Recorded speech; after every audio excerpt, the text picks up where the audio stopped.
하겠습니다. 네. 네, 오늘은 이제 직업정보론입니다. 직업정보론인데, 네, 전체 보면은, 이 목차를 보면은, 이제, 그게 있죠. 직업정보 개요가 있습니다. 이 개요 부분. 이렇게 10과목이 되어 있습니다만은, 제가 이거를 이제 강의 준비를 하려고 이렇게 제가 한번 훑어봤거든요. 보니까, 정말 강의할 게 별로 없어요. 제가 보니까. 누가 만드는지 몰라도 이 교재가 너무 잘 돼 있다 보니까 이 강의할 게 별로 이제 없어요. 어쩌면은 생각보다 강의가 제가 볼 때는 다음 주 안에 마쳐지지 않을까 할 정도로요. 이제 제가 이제 해야 될 부분은 따로 있거든요. 그런 부분만 하고 나머지는 그냥 두세 번, 세 번 익히면은 뭐 한 70% 합격하고요. 5번 하면은 막 99.9% 이렇게 합격하거든요. 예. 그래서 직업정보 개요가 있고 오늘은 이제 요 경제활동 용어가 요 사이에 하나 들어가 있습니다. 이거는 제가 그 단톡에도 말씀드렸다시피 이것만은 좀 완전히 구분해서 익혀 주셔야 됩니다. 예, 이거는요. 왜 그러냐면은 이 경제활동 용어가 상식적으로 도움이 좀 됩니다. 도움이 돼, 이거는. 왜냐면 우리 주변에 흔히 쓰이는 그런 용어예요. 게다가 이거는 직업정보론, 노동시장론, 또 나가서 노동 관련 법규 세 과목에 이걸 모르면은, 이게 문제 푸는데 좀 장애가 되거든요. 이거 알아도 뭐냐면은 세 과목에 이것으로 인해서 답을 맞출 수 있는 그런 내용들이 참 많습니다. 그래서 오늘은 이 한국 직업 전망서까지 일단 계획을 오늘 2시간이니까요. 요렇게 지금 계획을 하고 있고요. 그러면은 내일은 이제 이 워크넷과 한국 표준 직업 분류, 산업 분류, 뭐 자격 면허라든가 기타 잘하면 내일 이렇게 다 이 직업 정보론이 될 수 있을 것 같아요. 일단은 뭐 하는 대로 그렇게 한번 해 보도록 하겠습니다. 화면을 좀 키우겠습니다. 직업 정보의 개요인데 이거 다 설명드리는 것보다는 이제 먼저 아셔야 될 거는 이 직업 정보 개요는 거의 상식적인 내용들이 많습니다. 몇 군데 빼고는. 근데 여러분들이 이런 부분을 소홀히 하시면 안 돼요. 왜냐면은 직업 정보라는 이런 데서도 뭐냐면 이런 쉬운 데서 5문제 이상이 나오거든요. 그러면 어떻게 되면 그것만 해도 25점이에요. 60점을 우리가 목표로 할 때. 그래서 그런 점을 유념해 주시고 쉽다고 해서 실수하는 일을 피해 주시기를 제가 이제 바랍니다. 알다시피 직업과 관련된 정보가 이제 직업 정보의 그 기능과 역할인데요. 뭐 직업과 관련된 겁니다. 직업과 관련되어 있다는 걸 생각을 하면은 우리가 틀린 거 요거 지금 한 3가지 초점입니다. 내담자의 흥미나 적성, 가치 이런 거는 직업 정보와 관계가 있는 게 아니거든요. 이거는 직업 상담이나 직업 심리에서 관련하고 있는 문제입니다. 그래서 이런 것이 직업 정보의 주기능이다 이렇게 하면 이거는 이제 땡이라는 것이죠. 그리고 우리가 상담 그 기초 이론에도 나왔다시피 어쨌든 직업 상담이 과목에서는 과거 나오는 거는 별로 좋아하지 않아요. 예, 과거에 뭐 직업 탐색 이런 거 좋지 않습니다. 그리고 출처가 불명확한 직업 정보 이런 것도 아예 그 무시를 해야 됩니다. 이런 게 나오면 이제 땡이라고 보면 됩니다. 요것만 알면은 밑에 문제는 알다시피 뭐 이런 거 보십시오. 이 출제 빈도가 아주 많죠. 간단한 문제가. 요거는 여론 초점 보고 요거는 2-3번 익히면은 누구라도 익힐 수 있는 것이고 또 여러분들 누구십니까? 우리나라에서 알아주는 지금 학부생들 아니십니까? 이거는 뭐 문제도 아니라고 보면 됩니다. 쭉 이건 넘어가면 돼요. 풀 게 없어요. 그 다음에 이가 왜 직업정보의 관리에서 처리 순서입니다. 요거는 좀 기억해 주시면 좋아요. 우리가 이제 보면은 쌀 있잖아요. 1등미에는 수분 함유량이 중요하대요. 그게 14%가 돼야 밥을 할 때 아주 상태가 좋답니다. 그런데 이제 이게 적으면은 갈라지고 많으면은 또 안 되고 밥맛이 없고, 그래서 그 수분 측정이 참 중요하다는 것과 마찬가지로 우리가 이 직업 정보 처리 과정이 있습니다. 이게 우리가 직업 상담의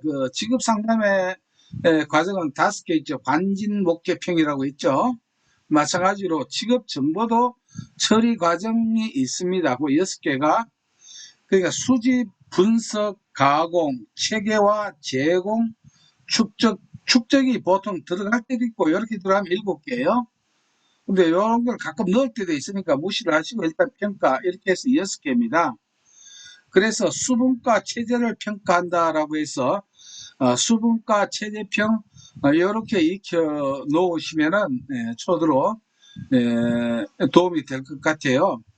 요거 하나가 보시죠. 문제가 이게 쭉 나와요. 이렇게 뭐 많이 나오거든요. 이렇게 전부 다 이런 문제가 해수를 보십시오. 이거는 2021년 1회 같으면 언제 겁니까? 바로 지난번 1회 시험에 이렇게 나온 거예요.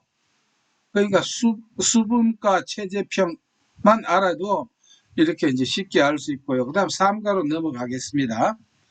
그러면 이제 이게 수집, 분석, 가공, 체계화 이런 순으로 나오는 게 이제 첫 번째가 이제 수집입니다. 수분과 체제평 중에서 그렇죠. 이 순서대로 지금 현재 과목을 세부적으로 살펴보는 것입니다. 직업정보의 처리 과정은 수분과 체제평이다. 이렇게. 그러면 일단 이건 틀린 것을 찾는 문제가 많이 나오거든요. 그럼 수집한 모든 자료는 별도 보관하여 활용하도록 한다. 모든 자료는 아니겠죠. 이러다가는 참고됩니다. 그래서 모든 자료가 아니고 불필요한 자료는 과감히 폐기를 해야 된답니다.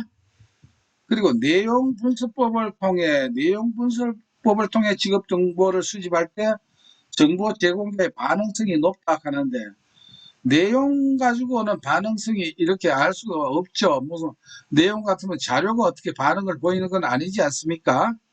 그렇게 생각하시면 되고 일반적으로 전화조사는 면접조사에 비해 시간이 길다 아니죠. 전화는 빠르죠. 그러나 면접은 길겠죠. 이렇게 어찌 보면 문제 같지 않는 이런 문제가 이렇게 출제가 되니까 이거 뭐 직업 정보는 어렵게 부담을 가지지 마시길 바랍니다. 그럼 이거 뭐 설명할 게 없어요. 보시면은 이렇게 다 이해가 되는 그런 내용입니다. 뭐 여기에서는 뭐 패널 조사하는 거 이런 거는 이제 기억하시면 좋고요. 마팩 하면 됩니다. 꼭 저 문제는 패널 할 때는 마포구 누구누구 그렇게 나와요. 동작구도 안 나오고 꼭 마포구가 나와요. 그래서 패널 조사는 그냥 마패로 기억하시면 됩니다. 뭐 스베이 조사도 나오죠. 이건 대면 조사를 스베이 조사라고 한다. 이렇게 이제 보시면 됩니다. 요거는 이제 우리가 잠시 한번 볼까요? 3-7번 문제. 직업정보 수집 방법으로서 면접법에 관한 설명으로 가장 적합하지 않는 것. 면접법입니다. 면접법. 자, 표준화 면접은 비표준화 면접보다 타당도가 높다라고 되어 있잖아요. 자, 표준화 면접법은 어떻습니까? 이렇게 질문이 딱 짜여져 있습니다. 그래서 신뢰도는 좋아요. 아시겠죠? 표준화되어 있으니까. 그런데 사람마다 그거를 면접을 하는 그 타당성을 밝히는 데는 타당도는 높지가 않습니다. 왜냐하면은 어떤 그 질문지가 모든 사람에게 다 골고루 확인할 수 있는 그런 질문지는 어렵지 않습니까? 그러나 어떤 그 면접 대상자는 표준화 이거 가지고는 타당도, 즉 면접 보고자 하는 목적을 이루기 어려운 경우가 있습니다. 그럴 경우는 어때요? 비표준화, 즉 응용한 질문을 이렇게 던져서 이렇게 알아봐야 되거든요. 그래서 이런 거는 타당도가 높지가 않다는 거. 대신에 뭐는요, 신뢰도는 높겠죠. 예. 그러나 우리가 심리 검사에도 보셨죠. 신뢰도가 높다고 타당도까지 높은 것은 아니다라고 했습니다. 자, 요 문제예요. 요거 이렇게 쭉 나오는 요거요. 요거를 요 문제지만은 요걸 보면 돼요. 제가 이렇게 딱 해놨어요. 요게 아주 출제가 자주 됩니다. 그러면 조사 방법이 면접조사, 전화조사, 우편조사가 있는데 비용, 응답자료의 정확성, 응답률, 대규모 표본 관리 이렇게 되어 있거든요. 자, 여기에서 이거 여러분들 이거 다 일일이 외우려고 이렇게 하면은 여름에 땀이 한 방울이라도 들어갈 수 있거든요. 제가 말씀드리는 방법은 전화조사는 전부 보통입니다. 요것만 기억하시면 돼요. 아, 보통은 전부 전화조사다. 물론 뭐 조금 더 면접조사는 전부 다 높습니다. 그런데 뭐 두 개 해도 되지만은 가운데 나오는 전화조사는 전부 다 보통입니다. 아시겠죠? 그래서 열 문제를 봅시다. 여기에 보통 하는 건 뭐라고요? 전화조사라고 했죠. 전화조사. 그러면 전화조사 있는 건 요거밖에 없어요. 땅도 볼 필요도 없죠. 그럼 여기 3번 바로 나옵니다. 2018년도 나오고 작년 말에도 나오는데 이 문제가 나오면 똑같이 이렇게 나옵니다. 그래서 이렇게 안 나오면 어떠냐? 이게 참 의심하면 끝이 없어요. 거기에 저도 이야기 없습니다. 그래서 이렇게 요거는 전보라고 생각. 전보. 전화 조사는 전보다. 이렇게 생각해 주시고. 자, 앞에 이제 지금까지 수집 단계를 했어요. 이제는 수분, 분석이죠. 수분, 그 다음에 가공, 수분가, 체계화 이렇게 쭉 나오잖아요. 수분가, 체제평 이렇게 되는데 이제 분석 단계입니다. 우리가 분석 단계와 그 다음에 제는 뭡니까? 제공 단계거든요. 예. 그러니까 수 분석 체계와 그 다음에 제공 단계예요. 수분가 체제평. 그래서 분석 단계와 제공 단계는 요 차이가 있습니다. 그거를 설명드리면서 기억을 해 주셔야 돼요. 그러니까 분석 단계와 제공 단계의 차이는 어떤 게 있는가? 요걸 기억하시면 됩니다. 쉽게 말하면 분석 단계는 전문가적 입장에서 분석을 해야 됩니다. 어떤 정보를 분석을 할 때는요. 그런데 이것을 이제 내담자한테나 필요한 사람 제공할 때는 이거 어떻게 해요? 알아듣기 쉬운 걸로 표현을 해줘야 된다. 이게 하나의 그 원칙이라는 것입니다. 이해되시죠? 분석할 때는 전문가적 입장이고 제공을 할 때는 평이하게 쉽게 이렇게 해준다 이렇게 생각하시면 되겠습니다. 그러면은 틀린 답안입니다. 동일한 정보에 대해서는 한 가지 측면으로 분석할 때는 한 가지 측면이 아니고 어떻게 해요? 다각적으로 분석을 해야 된다는 것입니다. 그리고 직업정보원과 제공원에 관한 정보는 알 필요가 없다. 정보 출처가 없으면은 이거는 곤란합니다. 이것은 있어야 됩니다. 엉터리 정보가 많을 수 있겠죠. 뭐 찌라시 정보도 있을 수 있겠고 그런 걸 우리가 내담자한테 제공해 준다면은 곤란하겠죠. 그리고 전문 지식인이 없는 개인을 위해 비전문적인 시각에서 분석한다 했는데 분석은 비전문적인 시각이 아닙니다. 제공을 할 때 이렇게 해줘도 됩니다. 분석할 때는 전문가적 시각에서 분석을 해야 된다는 것입니다. 지금 틀린 것을 지금 말씀드리고 있는 겁니다. 이게 또 맞는 걸로 착각하시면 안 되겠죠. 직업정보 분석 시에는 하나의 항목에 초점을 맞춰 집중적으로 분석해야 된다. 하나의 항목이 아니고 어떻게 해야 됩니까? 다각적으로 이렇게 해야 됩니다. 이렇게. 그리고 숫자로 표현할 수 없는 정보는 배제할 것. 이건 말이 안 되겠죠. 이거 배제하면 안 됩니다. 숫자 표현하는 거 이거 배제하면은 안 되겠죠. 요새 다 숫자 시대인데 그렇죠. 이렇게 하시면 이 문제 보십시오. 자, 2010년부터 보십시오. 지난번에 직전에도 나왔죠. 2021년 2회 그렇죠. 여러분들이 3회거든요. 예, 2002 나왔습니다. 뭡니까? 한번 볼까요? 전문적인 시각이 분석한다 맞죠? 분석 시에는 직업정보원과 제공원에 대해 제시하는 거 맞죠? 동일한 정보에 대해서는 한 가지 측면으로만 분석한다. 여기에 딱 걸리지 않습니까? 예, 이렇게 이제 찾으면 된다는 것입니다. 자, 뭐 나머지 문제 이거 설명할 필요가 없습니다. 근데 여러분들 설명할 필요가 없다고 해서 여러분들조차 한 번도 안 보신다. 그러면 저는 합격을 참 장담하기 어렵겠네요. 마무리는 누가 해주셔야 됩니까? 저도 직업 상담사의 자질을 좀 잘 배웠거든요. 예, 이렇게 선택은 직업 상담사 하는 게 아니라 그랬죠. 저도 여러분들을 합격시켜 준다는 보장을 할 수는 없습니다. 네. 선택은 여러분들이 하시면 되겠습니다. 이제 이제 가공 단계가 나왔죠. 수분 가공입니다. 가공. 예, 가공은 어떻게 해야 됩니까? 가공은 뭘 하기 위해습니까? 제공하기 위한 직전 단계이죠. 예, 분석을 해서 가공을 할 때 가공을 잘해서 이제 제공을 해줘야 됩니다. 어떨까? 이때는 분석하고 입장이 달라진다는 걸 아셔야 됩니다. 긍정적인 정보를 제공하는 입장에서 출발, 이렇게 하면 안 되겠죠. 항상 정보는 중립적인 입장이 돼야 되겠죠. 시청각 효과를 부여하면 혼란이 발생되기 때문에 요새 이런 사람 없습니다.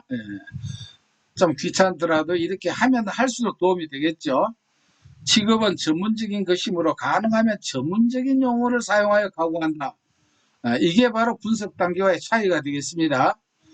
직업에 대한 장점만 제공하여 이것도 이제 아니겠죠. 보십시오. 이 직업 정보가 역시 2021년 이에 바로 직전 시험에도 이게 나왔습니다. 이런 게 나옵니다. 어때요? 뭐 이것만 보더라도 벌써 10점 아니겠어요? 예, 10%를 따고 들어갑니다. 그래서 뒤에 나온 어려운 것만 잘하는 게 능사가 아니고 이런 거 안 놓치면은 이런 거 놓치면 정말 아깝죠. 이런 거는요. 예. 그래서 제가 이렇게 말씀을 드리는 것입니다. 자, 그 다음에 쭉 이거 읽어보면은 다 아실 수 있는 사항이니까 넘어가면 이제 제공입니다. 제공도 역시 가공하고 이렇게 연결시키면 되겠습니다. 직업 정보는 전문성이 있으므로 전문 용어를 사용하여 제공 아니죠. 그 다음에 장점만을 최대한 부각 아니죠. 개인의 정보는 보호되어야 하기 때문에 여기까지는 맞는데 구직 시에 연령, 학력 및 경력 등의 취업과 관련된 정보는 제한적으로 제공되어야 한다. 이래가지고 누가 입사 받아 주겠습니까? 예. 예. 개인정보 보호에 너무 꽂히면은 이 뒤에 거는 정말 이렇게 해야 되는가? 현혹되기 쉬우니까 아니 이력서 내고 하는데 이런 거 다 어떻게 없이 하면은 그 이력서 누가 받아주겠습니까? 그렇겠죠. 예. 이렇습니다. 이렇게 되고 그 다음에 이제 평가입니다. 요 마지막 수분과 체제평이 되죠. 예, 요거는 한 문제가 또 보십시오. 한 문제가 또 지난번에 직전 시험에 또 나왔어요. 야, 여러분들 이거 이번에 나와서 좋았겠다.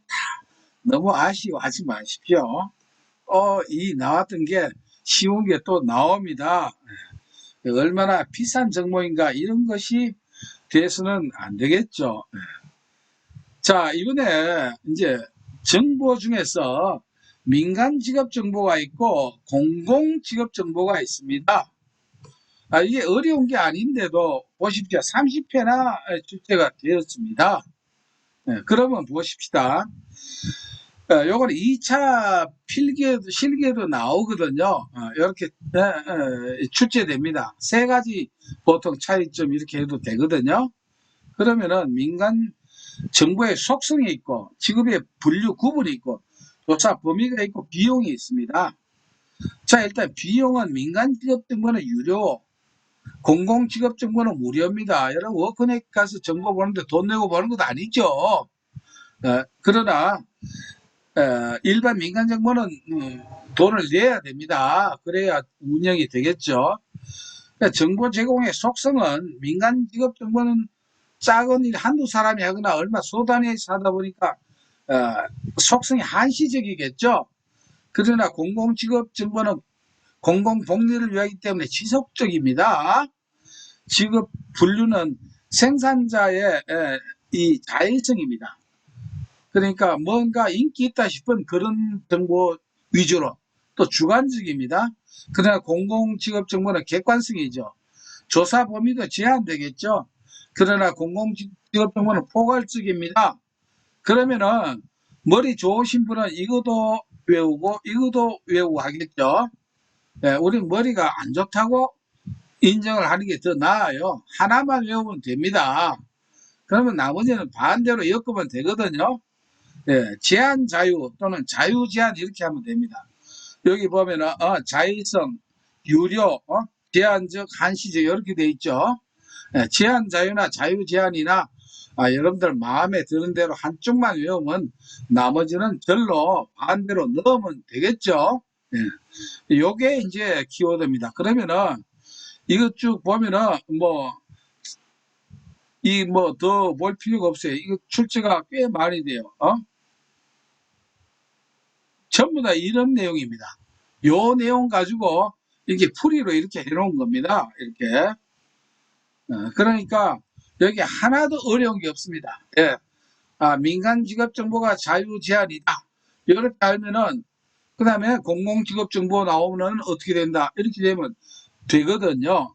이렇게 보면은 자 예를 들어서 이제 기억 나왔으니까 8-11번 문제 한번 볼까요? 이거는 작년 직전에 나왔던 문제네요. 2021년 1회니까요. 민간 직업 정보의 특성과 가장 거리가 먼 것은 민간 직업 정보 특성은 뭡니까? 자유 제한이다. 이렇게 보면 되겠죠. 그러면은 여기서 딱 보면은 국제적으로 인정되는 이 폭넓게 나오죠. 객관적인 기준 아니죠. 자, 이 민간 직업 정보는 어떻습니까? 주관적이죠. 예, 한시적이고, 예, 이렇게 되니까 이렇게 국제적으로 이런 넓게 못 나갑니다. 제한적, 한시적이라는 것이죠. 이렇게 보면 되고요. 그 다음에 또 이제 단골이 나오는 게 직업 정보의 유형입니다. 유형은 자 인쇄물, 시청각 자료, 면접, 관찰, 직업 체험 또는 경험이 있습니다. 직접 경험. 자 비용이 나오고 그다음에 참여도는 어떤가, 접근성은 어떤가. 예를 들어서 직업 경험을 직접 체험하려면 비용 많이 들죠. 비용이 많이 돈 들여 사니까 적극적으로 하겠습니까? 안 하겠습니까? 하겠죠. 돈이 드니까 자기 돈이. 그런데 접근은 어때요? 한번 하기가 마음먹기가 힘들지. 이렇게 제한적입니다. 체험 장소가 멀리 있다거나 시간이 안 맞다거나 여하튼 이렇게 되어 있어요. 예, 이 내용은 보시면. 근데 이거 역시 도표를 그려놓고 빠짐없이 암기해야 되냐. 예, 저는 게을러서 그게 잘 안 되더라고요. 예, 그래서 그렇게 하지 마시고 자 여기에서 뭐냐면은 위에 거는 저 기억하시고요. 인쇄물이 그 학습자 참여도 수 기억하시고 맨 끝에 제를 기억하십시오. 예. 저수제 기억하시면 됩니다. 저수제. 예,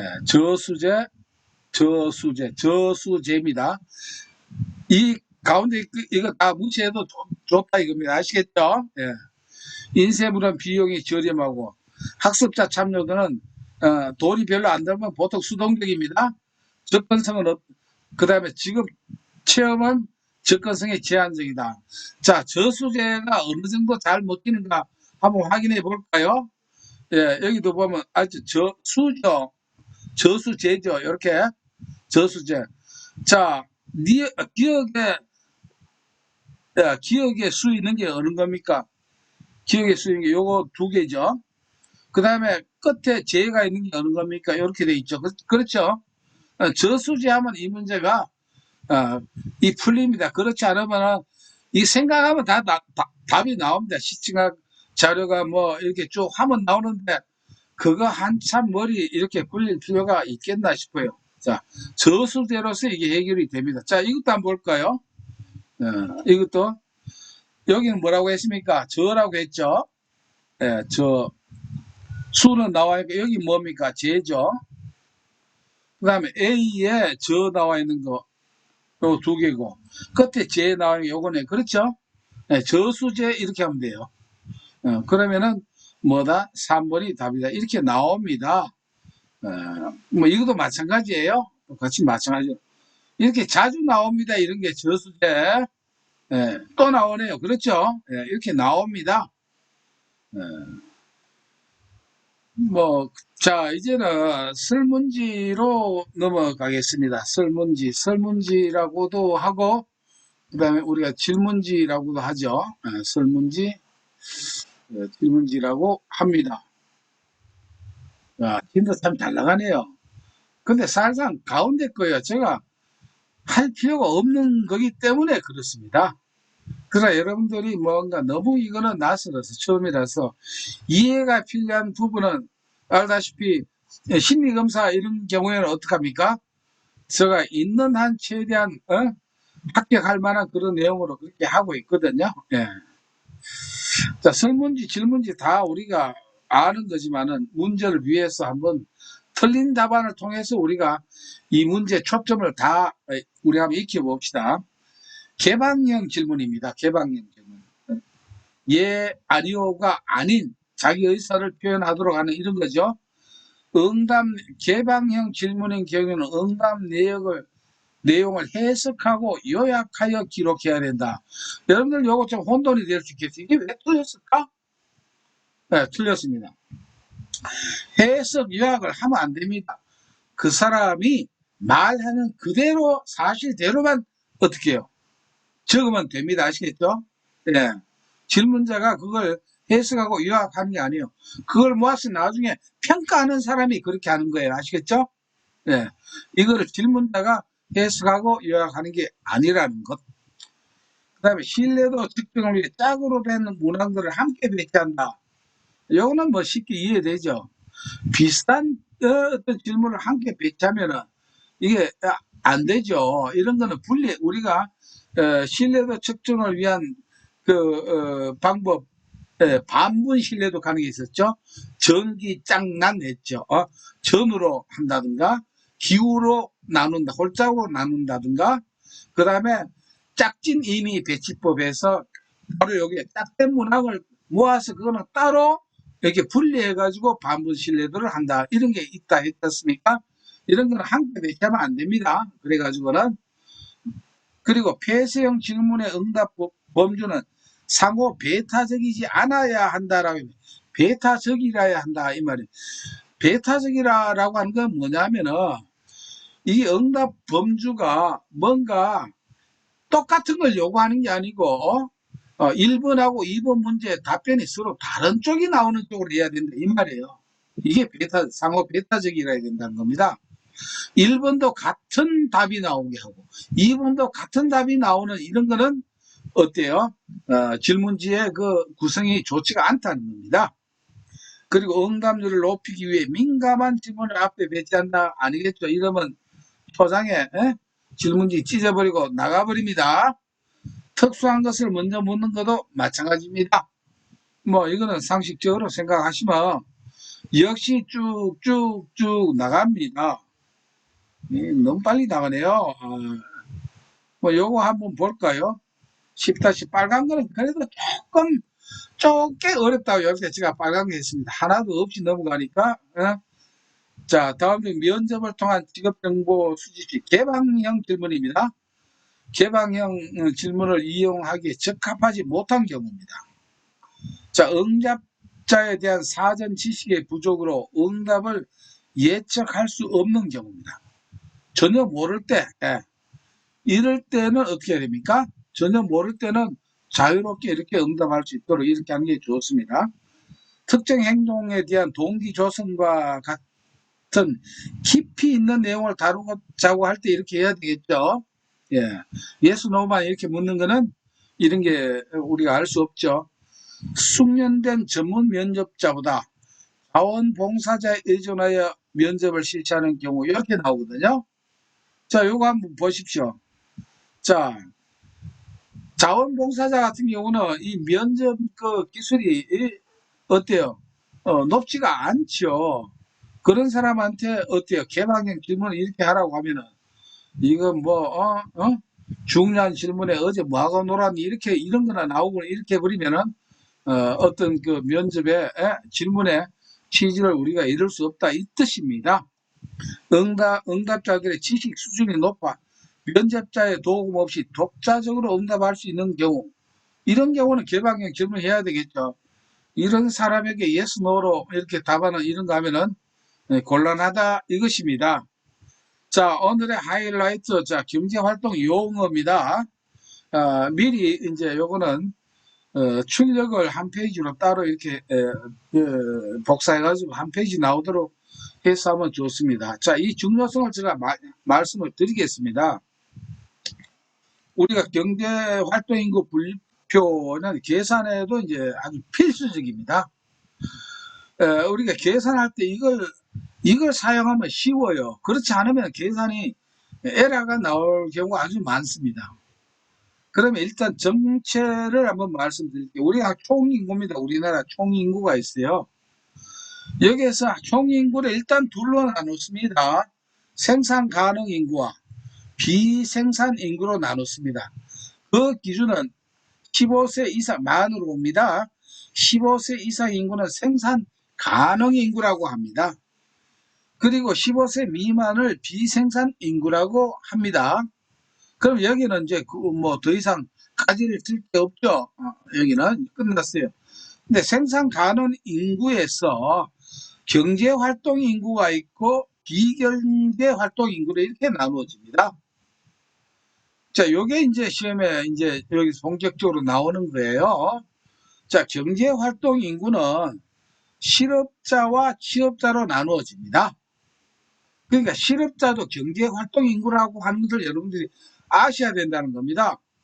실업자니까 직업이 없으니까 이거는 비경제 활동 인구 아닌가? 아니에요. 실업자는 엄연하게 우리가 경제활동 인구 분류표상에 뭡니까? 경제활동 인구라는 겁니다. 그리고 취업자에는 우리가 두 가지로 나누어집니다. 취업자에는 임금 근로자가 있고 비임금 근로자가 있습니다. 네. 자, 임금 근로자는 우리가 상임일이라고 합니다. 상임일. 상용 근로자가 있습니다. 상용 근로자. 상용 근로자는 쉽게 말하면 정규직입니다. 정규직. 정규직을 상용 근로자라고 합니다. 정규직. 우리가 직원은 임금 근로자는 세 가지로 나눠져 있습니다. 정규직이 있고 임시 근로자는 이게 기간제입니다. 아시겠죠? 기간제. 자, 임시 근로자를 기간제라고 하는 것은 12개월 미만을 근로 계약을 해서 근무하는 사람이 기간제입니다. 기간제. 그러면 우리가 상용 근로자를 정규직이라고도 하고 다른 말로 말하면 기간의 정함이 없는 근로자 이렇게 나옵니다. 워크넷이나 뭐 이렇게 보면은 접자 기간의 정함이 없는 근로자로 나오는 건 상용 근로자예요. 즉 정규직이라는 겁니다. 그런데 기간제는 임시 근로자입니다. 이걸 기간제를 임시 근로자라고 해요. 일용 근로자는 1개월 미만 근로 계약을 해서 근무하는 근로자를 일용 근로자라고 합니다. 우리가 일용 근로자라고 해서 하루만 하는 게 아닌가? 아니에요. 한 달 미만이 일용 근로자입니다. 아시겠죠? 그래서 요 세 개를 임금 근로자 세 가지가 있다는 것을 아셔야 되고, 그 다음에 비임금 근로자는 자영업자입니다. 첫째. 자, 이 자영업자에는 두 가지가 있습니다. 정말 혼자서 하는 자영업자가 있겠죠. 또 하나는 뭐가 있습니까? 직원을 고용한 자영업자도 있습니다. 둘 다 포함이 됩니다. 아시겠죠? 자영업자는 둘 다 포함입니다. 자, 무급가족 종사자입니다. 가족이 있는데 돈을 받습니까? 안 받습니까? 안 받죠. 그런데 여기 아무나 무급가족 종사가 되는 게 아닙니다. 돈 안 받고 일하면은 어때요? 기분이 좋아요? 안 좋아요? 아무리 가족이라 하더라도 안 좋죠. 그래서 이렇게 욕이 나옵니다. 아시겠죠? 돈 안 받고 하니까 욕이 나와요. 뭐냐, 이 욕은 무슨 뜻이냐면은, 에, 10, 아이고, 이 시간, 18시간 이상을 일하는 사람은 뭐냐면은, 이게 무급가족 종사자가 아니고 취업자로 본다는 거예요. 임금 근로자로 본다 이 말입니다. 저 말은. 그러니까 무급가족 종사자라도 18시간 이하로 근무를 해야 된다 이 말입니다. 아시겠죠? 그래서 이 18시간이 중요합니다. 아시겠죠? 자, 이렇게 일단 정리가 되고요. 그 다음에 비경제활동 인구는 뭐 전일 봉사하고 공부하니까 잠이오네에서 전일 학봉잠 이렇게 아마 밑에 아마 그렇게 해놨을 거예요.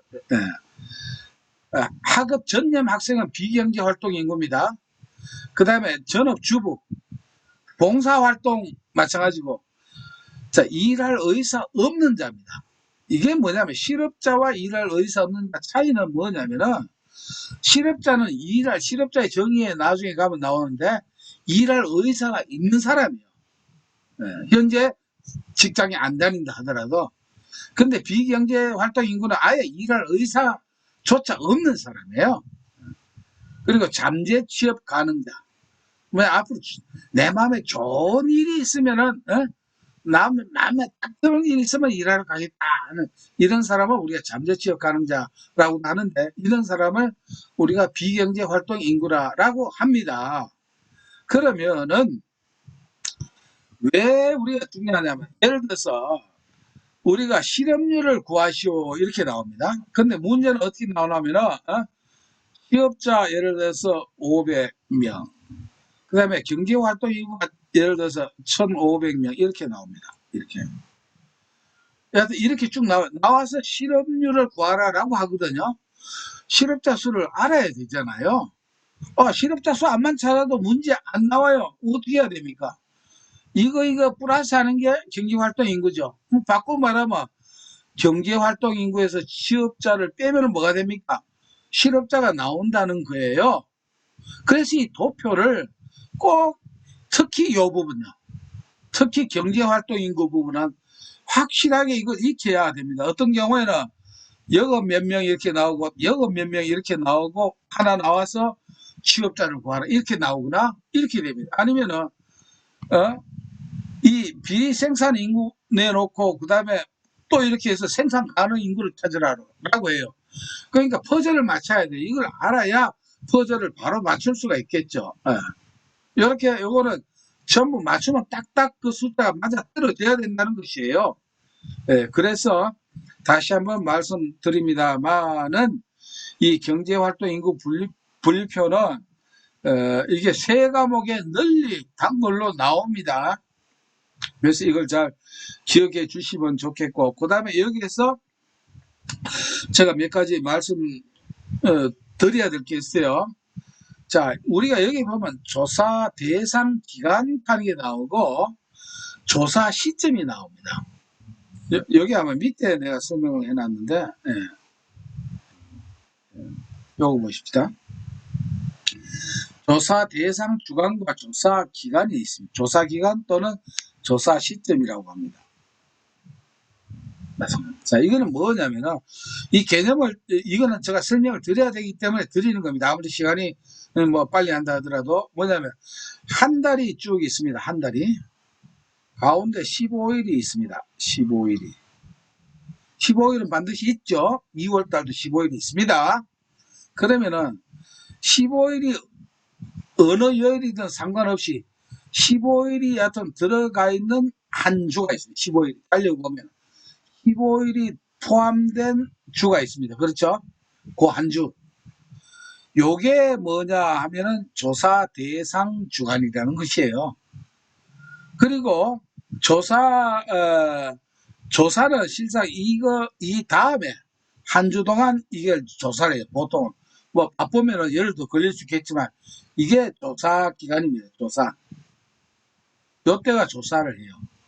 뭘 조사하냐면은 이 조사 기간에 이 사람이 뭐 취업을 했는가 실업자인가 이걸 물어보는 게 아니고 요 시점에 뭘 했는가를 물어보는 게 아니고 조사는 요때 하더라도 이 주간에 이 15일이 포함된 한 주간에 이 사람이 뭘 했는가 그걸 기준으로 아시겠죠? 위에 나오는 이런 통계를 뽑는다는 거예요. 이렇게 이해가 되시겠죠? 그렇기 때문에 거의 대부분의 것은 뭐냐면은 항상 통계를 내거나 이렇게 할 때는 조사 대상 주간의 거를 찾습니다. 근데 조사 시점에서 뭘 했느냐 이렇게 나오면 땡이라는 거예요. 이거는 이해를 여러분들이 잘 해 주셔야 됩니다. 실제 조사 기간과 실제 조사 기간은 이 15일이 포함된 한 주, 이때는 조사를 할 수가 없어요. 이때는. 왜? 이 주간에 그 마지막 날에 또 어떻게 바뀔지 모르잖아요. 이때는 조사를 하면 통계 자체가 정확성이 떨어지는 거예요. 그래서 조사는 뒤에 하더라도 뭘 했느냐 하는 거 묻는 거예요. 요 기간에 걸 묻는 거예요. 요게 바로 조사 대상 주간이라는 것입니다. 그래서 조사 대상 주간과 조사 기간, 예, 요거 구분을 해 주셔야 되고요. 그 다음에 실업자에 대해서 다시 한번 또 한번 제가 말씀드릴게요. 왜냐하면 실업자가 이거는 상당히 많이 나옵니다. 특히 요새 실업이 중요하죠. 그래서 실업 문제가 15세 이상 인구 중 조사 대상 기간입니다. 수입이 있는 일을 하지 않아야 됩니다. 첫째. 그리고 이게 조건이 조수 사치라고 되어 있는데 조사 대상 기간입니다. 수입이 있는 일을 하지 않아야 되고 4주간 적극적으로 구직 활동을 하였으며 그 다음에 조사 대상 기간입니다. 아시겠죠? 역시 일이 주어지면 즉시 취업이 가능한 사람이다. 이렇게 되어 있어요. 그래서 우리가 여러분들 실업급여 받아 보신 분들은 항상 이거 했는가 안 했는가 다 보고를 하잖아요. 그렇죠? 이거 구직 활동 했는가 안 했는가 이렇게 하는 이유가 그래야 실업급여를 받을 수가 있습니다. 만약 안 하면은 실업급여를 못 받는다는 거예요. 규정이.